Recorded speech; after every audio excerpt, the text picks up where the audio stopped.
Jack, good to see you. Wesley, Emily, so many good people. HP Ren says, cannot wait for this conversation with Lina Hidalgo. Tim, how are you feeling? You're waving, but give me another indication of how you're doing. You weren't feeling so good the other day. Today is Willie Nelson's birthday, and on behalf of everyone at Powered by People and on the 4:30 Mountain Standard Time Instagram live show, happy birthday, Willie. This is one of my favorite songs of his. And somebody sent me, actually Andy Brown sent me, Texas Monthly today just published Willie Nelson's 143 albums ranked from best to worst. And it's really, first of all, 143 albums. And even the worst have got so many great songs on them. And under the auteur theory, if I'm pronouncing that correctly, any album, any song of Willie Nelson's is a great one because he's a great man and he's one of the world historical geniuses of our time. So we are lucky to have been in his presence and for him to be on this planet still entertaining people and bringing people together. So Willie, happy birthday. All right, we've got some folks on from Houston, which is super appropriate because we have Lina Hidalgo coming up. She is the county judge of Harris County. Within Harris County, you have Houston, Texas, the most diverse city in the United States of America, which should make Harris County one of the most diverse counties in the United States of America. I believe Houston is the fourth largest city, and Lina will tell us where Harris County ranks in terms of population in the largest counties in America. She's 29 years old. She's an extraordinarily energetic, dynamic, fantastic public servant who is leading at a time of crisis, and I would say, in my opinion, doing a really great job of leading her community, making tough political decisions, not popular with everyone, certainly not popular with the governor in this state, but she's got one focus, and that is helping to keep the people that she represents and serves alive and well and healthy. So we're going to ask her how she's doing that. Let me see if I can't bring up a couple numbers just to put things in perspective. Our thanks to Elizabeth for providing these to us every single day. Globally, more than 3 million people now have coronavirus or have contracted it officially. These are, those who reported it or whose cases were officially reported. We know the real number is much higher. By how many orders of magnitude, we don't know yet. We won't know until the history books are written on the great coronavirus pandemic of 2020. But so far, officially counted, 3.1 million, 224,000 have died globally. In the United States, 1 million, and compare that 1 million to the 3 million globally, and you'll see that we have nearly 1/3 of all the cases on planet Earth right now. Again, those officially reported, real numbers much higher than these. Almost 60,000 of our fellow Americans have lost their lives to COVID-19, and we have tested only 6 million so far in a country of 327 million. So the very appropriate question, I see Rhonda Hart asking this all the time on Twitter, where are the tests? Sometimes she inserts an expletive between R and tests. And then in Texas, 26,000, almost 27,000 cases, 742 of our fellow Texans have lost their lives. 314,000 tests so far have been administered. Every one of these deaths is tragic. Every person who has died has been important to those in their lives, and those in their lives unable to be with them very often at their bedside in their final days or hours or moments, unable to grieve together with other family members. Many of you have reached out to me to tell me your stories, and I just want to tell you that we are thinking about you. We're with you at this very difficult time, and none of us, if we haven't experienced, can know how painful it is to lose someone in this way. And I think what we've got to focus on is stopping the spread of COVID-19 so that fewer families have to experience this going forward. And that's what we're all about right now, and grateful to those public leaders like Lina Hidalgo, who we're about to have on, who are leading the way in doing this. Cynthia, I can see, is threatening to block people. You don't want to go against Cynthia. And I'm sorry, I'm not reading the comments, so I don't know what people are saying. But I do want to pin this comment from me at the bottom of your screen right now. If you want to volunteer at a food bank, and I did a volunteer shift today, and it's the best part of my week, and the good feeling lasts throughout the day. You know, I do the shift, I'm focused on making sure that I get food to the people who need it, and then I finish that shift, and I'm just on a high because I have helped in some way, however small, those who need the support and the help right now. And that feels good, and encourage you to join us as well. You can go to poweredbypeople.org. That's a link right here. And you can sign up if you live in Texas, and we'll put you to work as a volunteer at one of the food banks in the 254 counties of our state. You can also donate if you don't live in Texas, or if you're not well enough to leave the house. You can donate if you've got the resources to spare, and those donations will go directly to the food banks, all 21 food banks that serve the 254 counties of Texas. All right, Lina Hidalgo. Let me read a little bit of her biography, and then we'll just have her on. Immigrated to the United States from the country of Colombia during that country's drug war. Went to high school in Katy, Texas before she attended Stanford University. So we now know that she's really smart.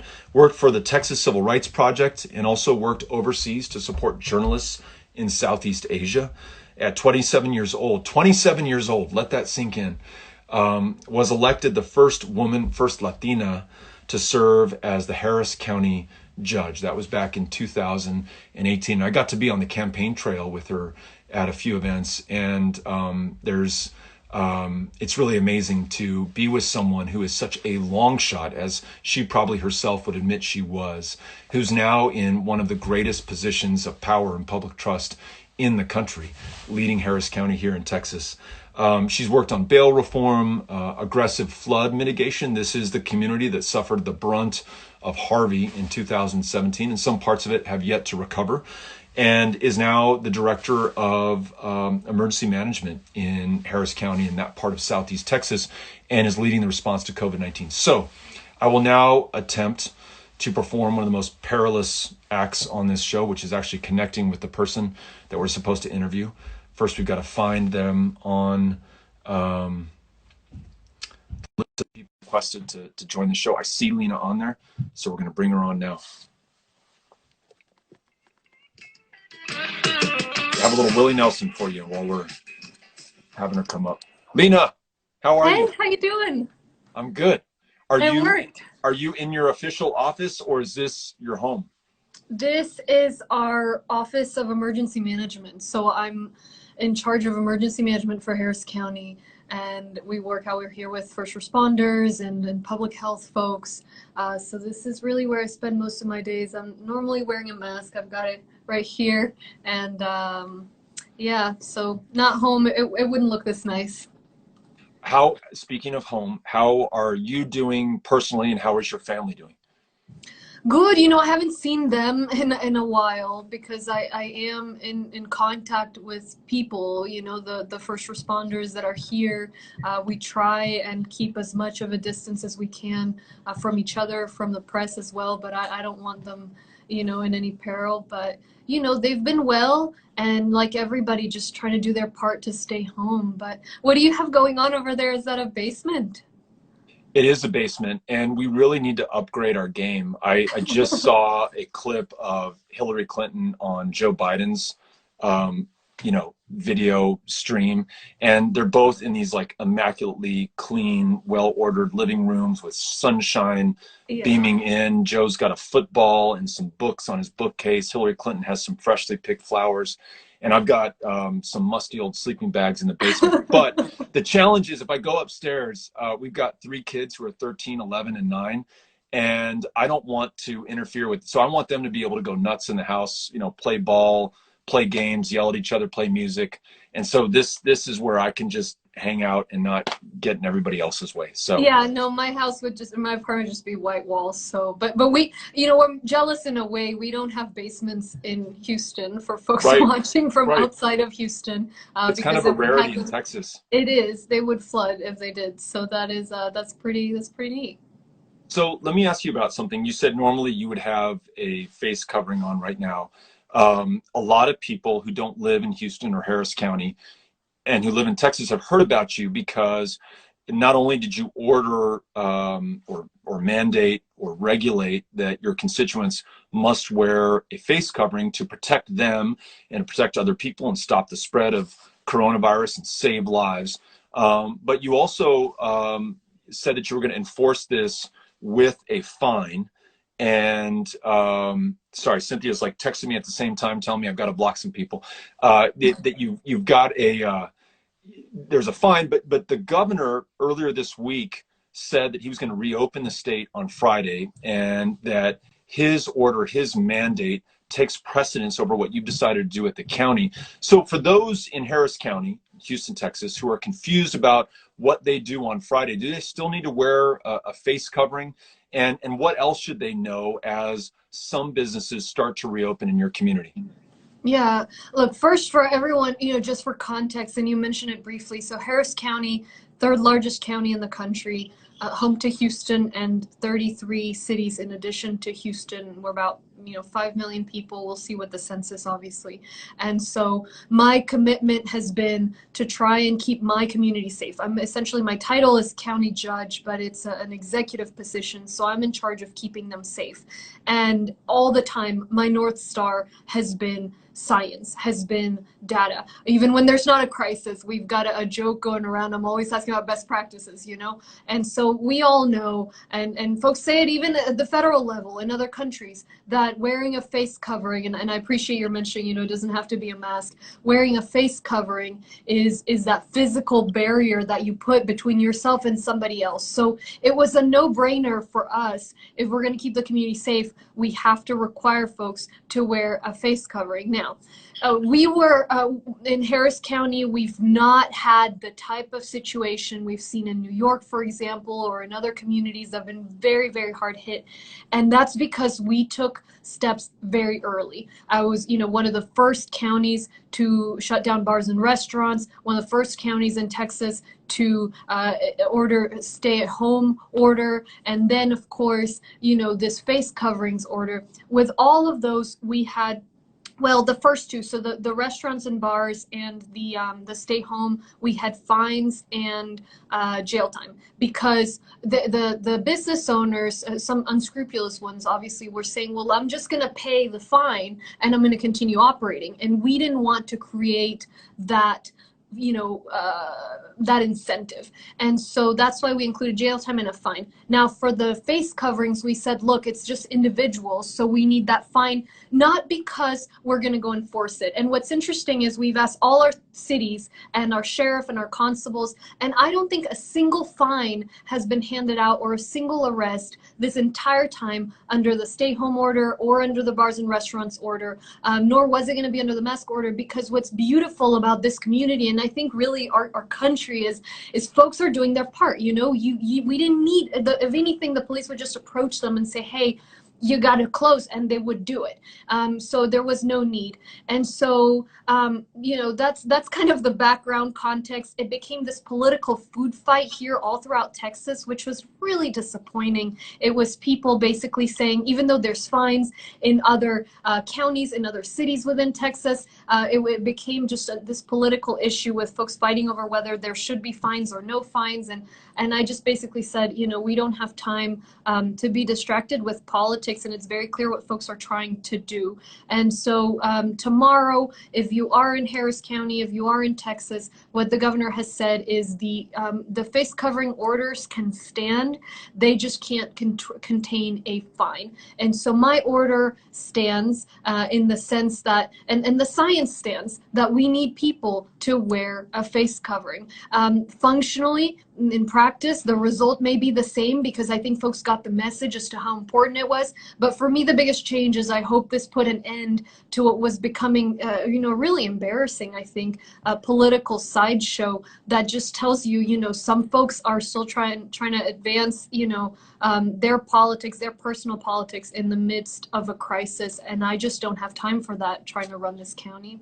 And so my impression in Houston, in Lansing, Michigan, in these places where you have protests against stay-at-home orders or face covering orders is that those who are out, sometimes we have found, have been bought and paid for by far-right extremist organizations and political action committees, don't represent not even the majority, but not even a strong minority in your community. And what you're telling me from the law enforcement in the individual communities that you represent and for the Sheriff's Department in Harris County, they haven't really had to put anybody in jail or slap a serious fine on anyone, because folks, by and large, the vast majority want to do the right thing. They get the science and the facts, your North Star, what you are guided by, and they don't want to infect themselves or a family member or somebody who is, old or has an underlying condition.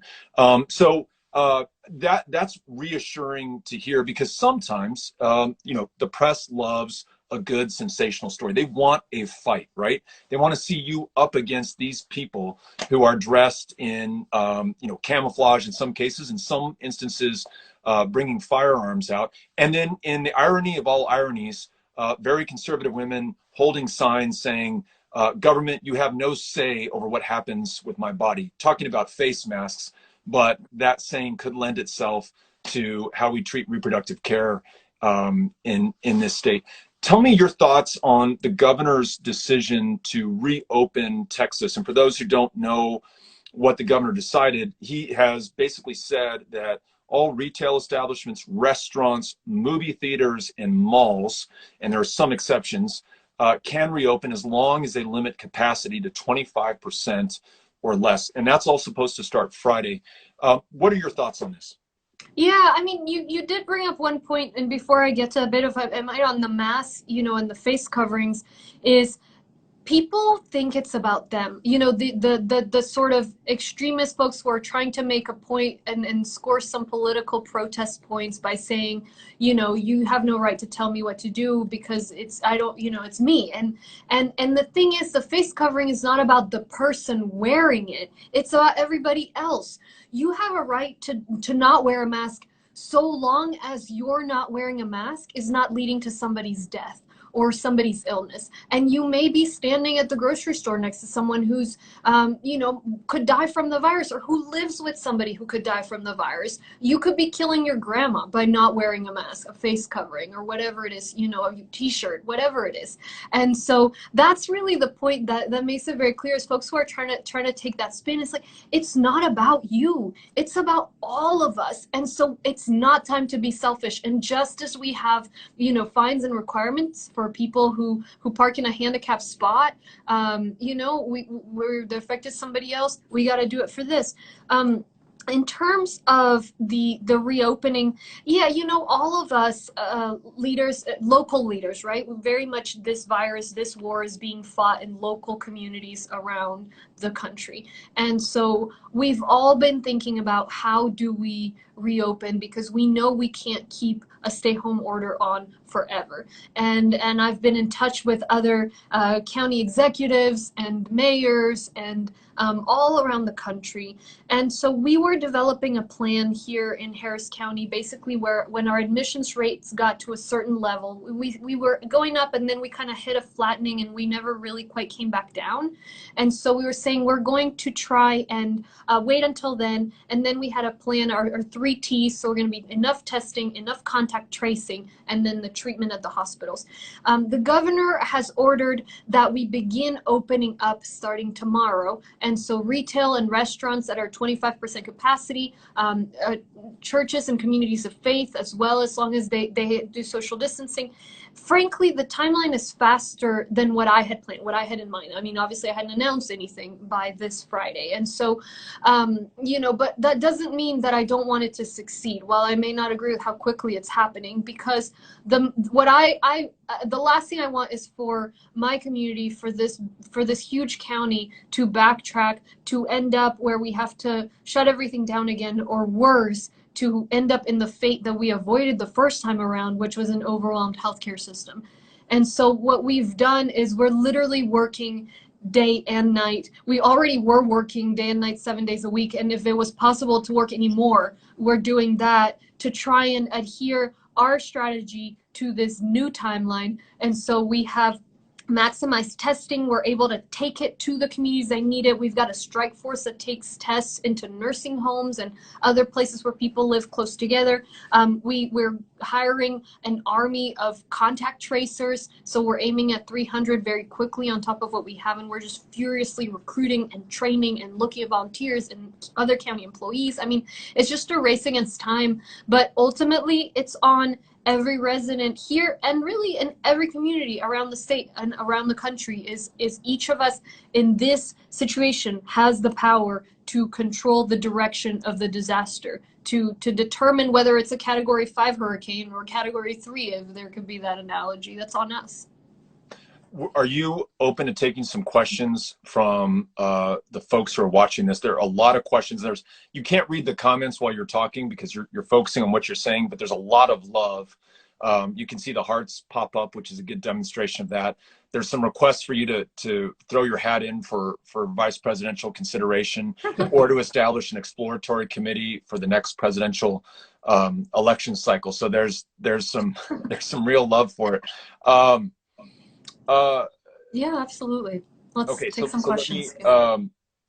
So here's Wesley asking, I get the question a lot from young people about, what if I want to be in public life or run for public office at some point, what's the path that I should take? I mean, you're probably the best example of a young person who took a chance on running for office and defied the odds and the conventional wisdom, and at the age of 27 became the leader of one of the largest communities in the United States of America. And you mentioned this earlier, but it's a point that bears repeating.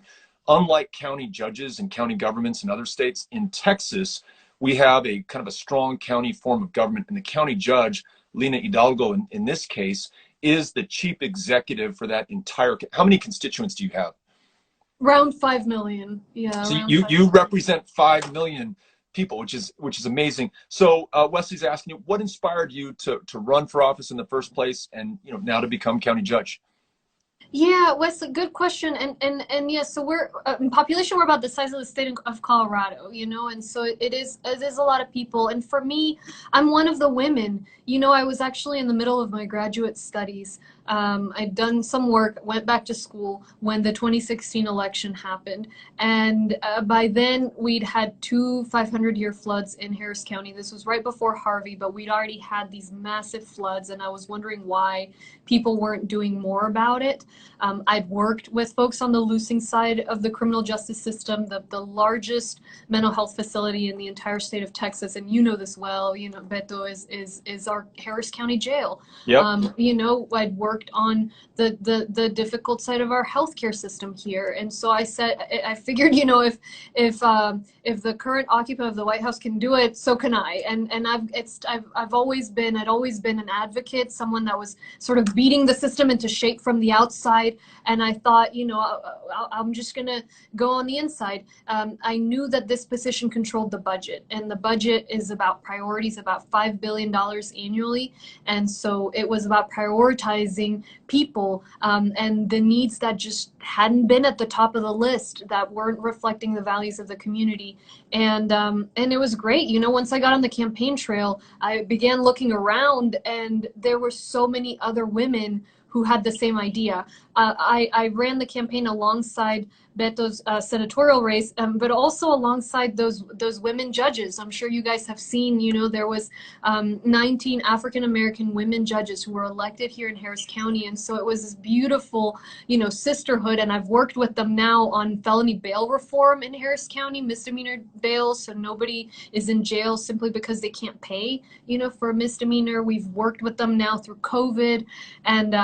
And of course, it was just a treat to campaign with you as well. And man, we did a lot of work, but I know that we couldn't have won without the work that you did, Beto, to really mobilize all of our communities and all throughout the state. I mean, it was an incredible thing, and I do think that many people realized after 2016 that we have to participate, whether that means voting or marching or volunteering. For me, it was running, and I hope that everybody continues to stay engaged. And so I just want to say thank you, Beto, for bringing us together through Instagram. To everybody who's joining and is watching this, that's what we need, is continued engagement to keep our democracy strong. and you're doing a great job at that. You know, when we were talking to Andy Slavitt earlier this week, and he's I think one of the greatest public health experts in helping to understand what the best practices are in combating this pandemic. You know, there's contact tracing, which you mentioned, which you're going to implement. There is testing, which you've talked about. There's isolation, which is somewhat controversial, but important if we're going to keep the epidemic from spreading. But transparency and communication is so critical, allowing your constituents to understand exactly what is happening, not sugarcoating the truth, forcing folks to make tough choices as you have made in this elected position of public trust. And I think you're just doing such a good job of that, including answering questions that people are asking. You know, there is let me ask Jack DiPrimo. He has a couple of questions about the judicial system, and you mentioned bail reform. He's asking, how'd you get inspired to work in the justice system? Let me take the spirit of that question and direct it towards bail reform.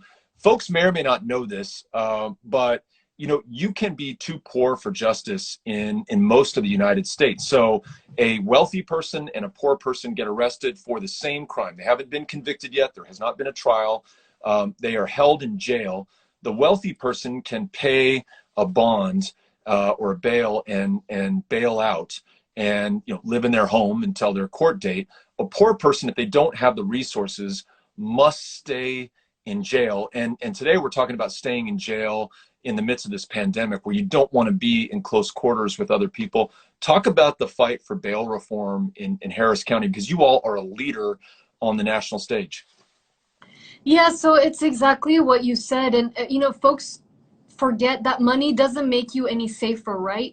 There's a woman that was the lead in a lawsuit against Harris County. She was the plaintiff, and she basically was arrested for driving without a license. And she was a young mother and was in jail just because she couldn't afford $500 bail. Then on the flip side, you have somebody who's accused of murdering someone, and they have money so they can pay their way out and walk free. And so having money doesn't make you any safer necessarily. We need to, if we want to keep the community safe, we need to make sure that the limited resources we have for jails, that those go to keeping locked up the people who are a threat to the community, not the people who are simply poor. And so that was what we did. As soon as we came in, I think within a few days at most, you know, a week or so, we worked with the judges that had been newly elected, and then with us and the county leadership, and began working toward a settlement of a lawsuit. And so basically today, if you are a misdemeanor defendant in Harris County, you can't be kept in jail just because you're poor.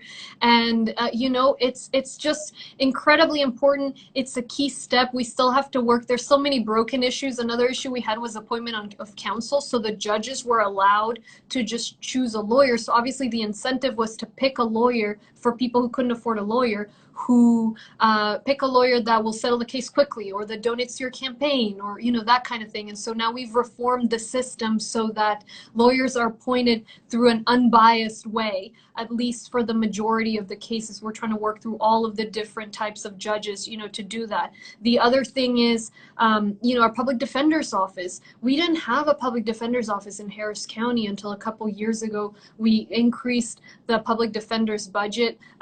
We more than doubled it, you know, and so there's a lot to do in the justice system. With COVID right now, the debate has been, there's a lot of people in the jail who are there. A lot of them, yeah, can't afford, you know, $300 bail, $500 bail. They're still there. But also there's people there who are there for nonviolent. They're accused of nonviolent crimes. They haven't even been convicted. And so part of what I tried to do early on is order the release of folks accused of nonviolent crimes, so that the density at our jail, we had about almost 9,000 people, if not more. Of course, if all those 9,000 people got sick, or a portion of them, that would overwhelm all our ICU beds in a minute, you know. And then what about everybody else? So whether you look at it from a selfish standpoint or from a moral standpoint, and that's been an ongoing fight, but we've been able to work with the judges to bring the population down with law enforcement. And that's still something that we're trying to do here, that other communities around the nation are facing as well. I thought people might find interesting.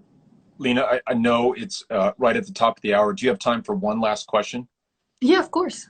Okay, so Storm Boyd, our friend from Ohio, but an honorary Texan, asks about what efforts, if any, you or the county are taking to address ICE agents or Border Patrol agents arresting people in county courthouses, and how your county is working or not working with ICE. And just one story by way of context, in El Paso a few years back, within the first year of the Trump administration, a woman seeking protection from a violent boyfriend who was beating her and who she felt might kill her, asked for a protective order from a judge. The judge granted it. And as the woman was leaving the courtroom, she happened to be an undocumented immigrant. She was apprehended by two plainclothes Border Patrol agents.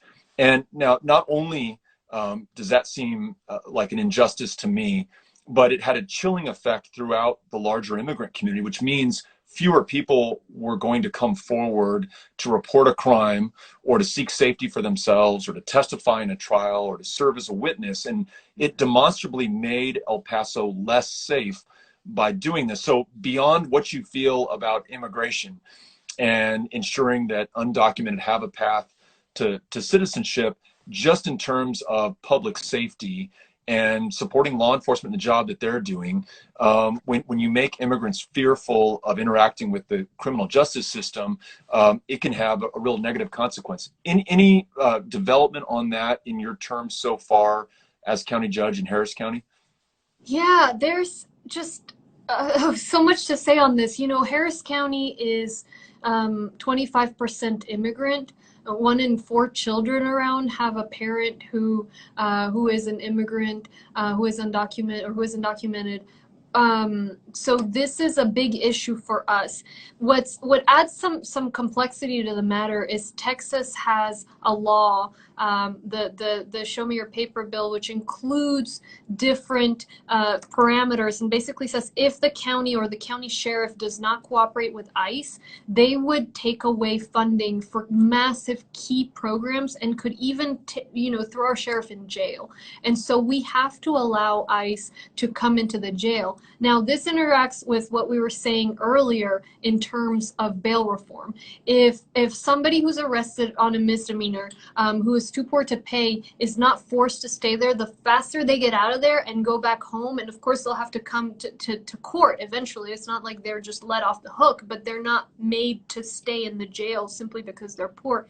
Then there's less of an opportunity for ICE to do that, And so it all is connected.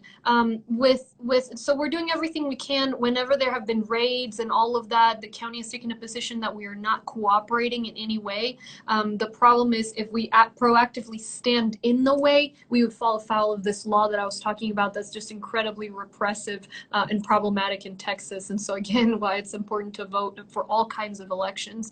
On the domestic violence point, and this, I mean, these days I'm so focused on coronavirus, but we've been in office a year and I was always in a hurry to get things done. And so one of the things we managed to do is there are laws in Texas that say that if you have a restraining order against you for domestic violence, that you have to surrender your weapons. But there was no mechanism for that to actually happen in Harris County. And so we worked with law enforcement and with the gun safety advocates to make sure that there was a way for us to take those weapons, to have folks who surrender those weapons, who instead of being able to go home with their weapon and potentially harm the person that they are accused of inflicting domestic violence on.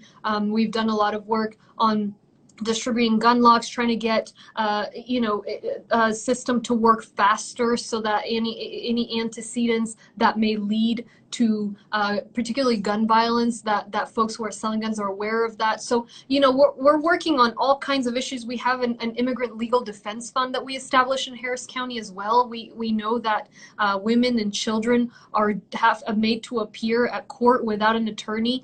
Their chances of success are below 5% if they get an attorney, that flips over to almost, over 70% chance of success. And that's just because if you're an attorney, you don't know how to defend yourself, even if you have a solid case. And so we've established an immigrant legal defense fund. Just yesterday, we committed $15 million to support immigrants and other hard-hit communities who don't qualify for federal funding under the COVID crisis. And that's beyond, all the work we've done around climate change. And I mean, there's just so much that, early education, transportation, so much of what is becoming an issue now with coronavirus, we were trying to make less of an issue through our work. And so that's what's disappointing, is to see that the problems we were trying to address are exacerbated by this crisis. So, trying to get out of this as quickly as we can, as much as everybody, so we can go to work on proactively improving the county. I've got to tell you, from everything that I can see, 11 hours to the west of you on Interstate 10, you're doing an amazing job. And then you've got a number of constituents on who have been singing your praises in the comments and giving you a lot of love. And I see that in some of the questions that are lined up in the queue. And I'll tell you this, Lina, at a moment where I am personally so disappointed in our national leadership, in our president and in our governor, who I believe is prematurely reopening this state, in spite of the fact that we have one of the fewest number of tests administered per capita in the country, in spite of the fact that we don't have the ability to do contact tracing and some of the other things that the public health experts are asking us to do. Despite that failure or vacuum in leadership, to see you and Dallas County Judge Clay Jenkins and other leaders really rise to the occasion and distinguish yourselves in this way really makes me proud. And not proud as a Democrat, but proud as a Texan, and very grateful for your commitment to public service. And I'll agree with a lot of the comments that I've read. I mean, you're just an absolute dynamo. You're absolutely in charge. You know what your county needs to do, and you are basing that on the science and the facts and the truth. And you're going to lead. You're not poll testing anything. You're not waiting for the right favorable political conditions. You're just doing the right thing because it's the right thing to do. And that's so refreshing and so encouraging as we look for signs of hope in the midst of this pandemic. So please keep up the great work. Know that it's appreciated, even all the way out here in West Texas and El Paso. And if we can ever be of help, just reach out and ask. Thank you so much. Thank you for having me, and to everyone who tuned in. But thank you for everything you're doing, Beto, truly. Likewise, igualmente. And we'll see you soon. Stay in touch, okay? Okay. Nos vemos. Okay. Bye-bye. Nos vemos. Bye. All right, Lina Hidalgo, if you just tuned in late, she is a county judge of Harris County, which includes Houston, Texas, represents more than 5 million people. And imagine taking on a job like that. You're in the first year of your job, and or you've been in the job for a little bit more than a year, and you run into the greatest pandemic in the last 100 years. And the decisions you make will determine literally the life or death fate of many of your constituents. And she's doing just a remarkable job. So Lina, thank you for being on. Quick preview of tomorrow's guest, if I can get this to load. I did. It's Congressman Ro Khanna from California, who has been a leader on a number of issues. In fact, I worked with him on campaign finance issues when I was in the Congress, has a proposal now to get more cash directly to Americans in the midst of this historic economic contraction. Want to hear about that and other ideas that he's proposing. And again, give him the chance to answer your questions. So join us tomorrow for Ro Khanna. Big thanks to Lina Hidalgo for joining us today. And you all be well, be safe, and we'll see you tomorrow. Adios. Bye-bye.